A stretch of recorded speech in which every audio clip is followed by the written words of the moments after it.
Maya here. Welcome back to my channel. Today we're going to talk about movies again, and I want to share with you my review for the movie Knives Out. When I first saw this trailer, I talked about it in my November movies I want to see, showed you a little bit of it. I couldn't wait to see it. It looked like a little bit more adult version of Clue.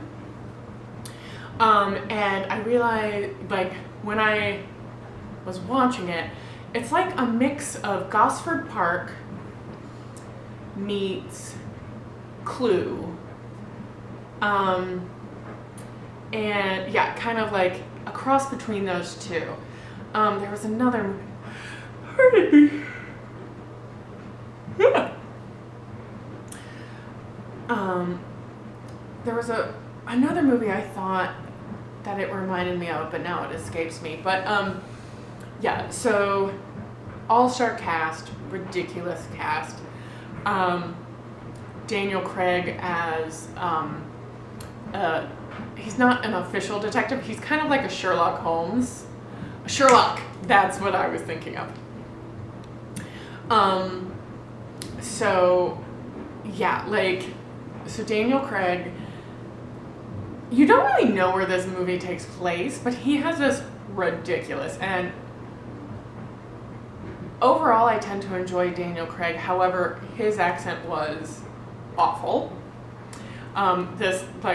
And Chris Evans even at one point calls him Foghorn Leghorn. I think that's the name of the cartoon chicken from Looney Tunes with the exaggerated southern accent. It did have that just bit of taste of that. So his performance was a bit more over the top than what you're used to seeing from Daniel Craig, which I thought was a fun departure. Chris Evans, it was so nice to see him in a role other than Captain America for a while, for the first time in a long time that I can remember. I mean, I know he's done some other movies in between, but I don't think I've seen them. So it was really nice. Not only did he play a different character, he went to the opposite end of the spectrum. He is a jerk. He is, for lack of a better word, an asshole.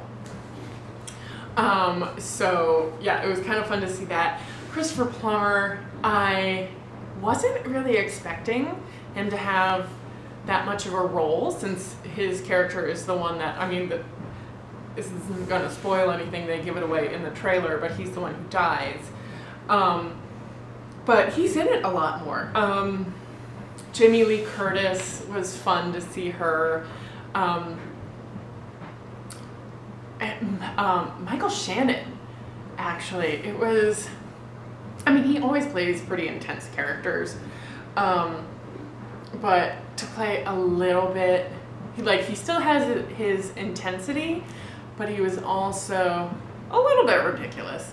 I'm curious, so he had like a cast boot on his foot and a cane, but it didn't ever get mentioned in the movie, and it never really, like,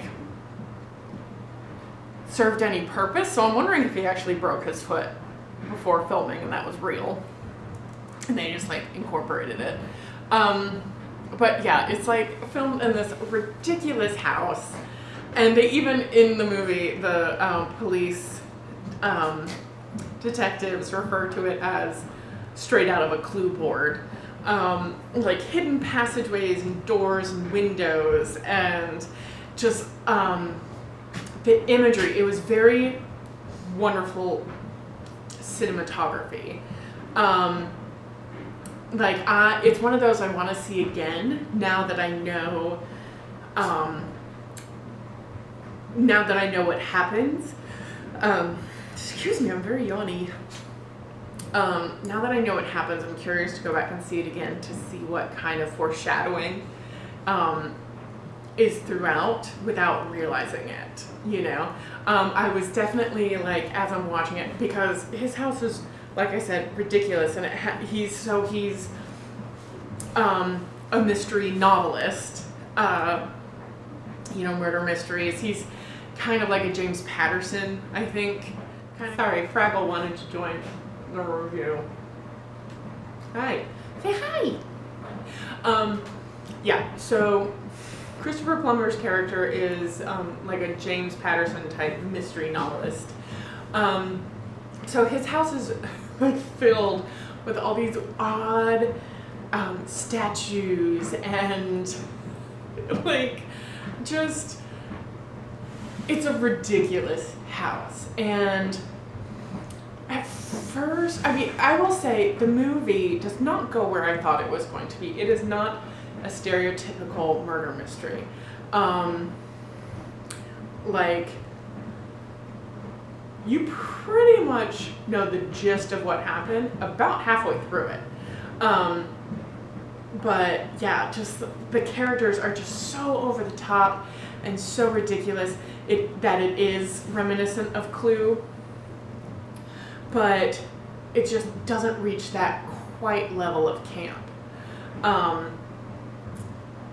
But it just is short of it. Very smartly written. Yeah, like the peeling back of the layers like an onion, told through flashbacks. I very much enjoyed this movie. If you like a smart comedy with just a little bit of silliness, I think this is right up your alley. There isn't one actor, oh my gosh, Toni Collette is ridiculous in this movie. She is like a frou-frou,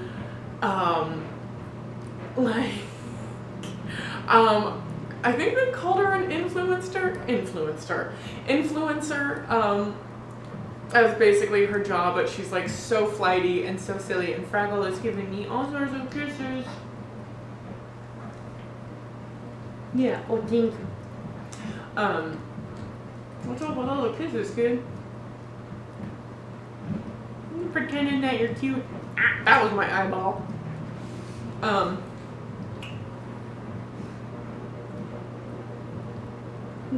was my other eyeball. But yeah, like, just, like, Jamie Lee Curtis kind of plays a shrew.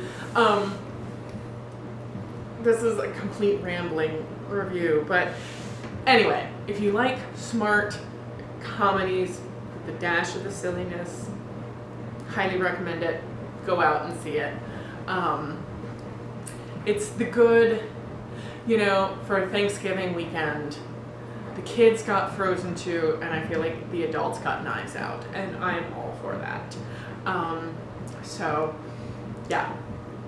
I haven't decided what to give, like what type of rating system I was going to do, if I was going to do one at all.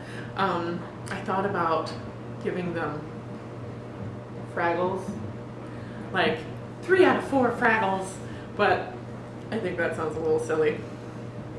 But if you have any ideas of what you think I should rate these besides like stars, let me know down in the comments below if there are any movies you want me to see. I did get a recommendation from a coworker of a movie that I'm hoping to see maybe tomorrow. Yeah, but other than that, please hit that like button, and if you haven't already, please hit subscribe, and I will see you guys the next time. Bye.